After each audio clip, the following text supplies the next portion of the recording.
We want to look at Ethiopia now, one of Africa's fastest growing economies. But just recently, the United Nations warned that more than a decade of development is at risk if it continues to ban political opposition and to muzzle the media. Ethiopia now in its 8th month of emergency rule, which was imposed initially to crush the biggest political protest that was seen in 25 years. Just a bit of history for you. It all started in the Oromia region in November of 2015 when the largest ethnic group, called the Oromos, hit the streets demanding more rights. By July of last year, the demonstrations had spread to the Amhara region, home to the second major ethnic group, and as a result, this state of emergency came in. This was October.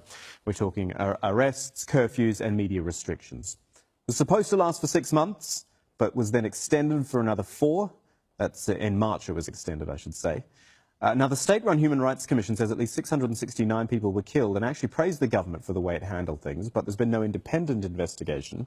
And human rights groups say the death toll could be higher. The UN High Commissioner for Human Rights has urged Ethiopia's government to let his team into the affected areas. He is worried about a possible 26,000 people who've been arrested. Very pleased to have Dr. Negeri Loncho with us in studio today, Ethiopia's Information Minister. So thank you for your time today.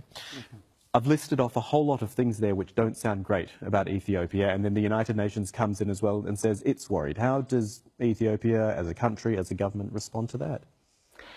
Thank you. In the first place, the Ethiopian government is unaccountable government.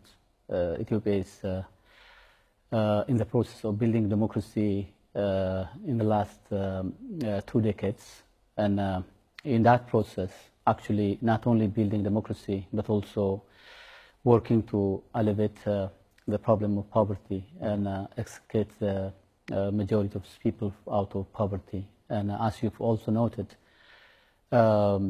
Ethiopia was in dire poverty before 25 years. Now it is the fastest growing economy. And yet now, you're under state of emergency for first 8 months and then another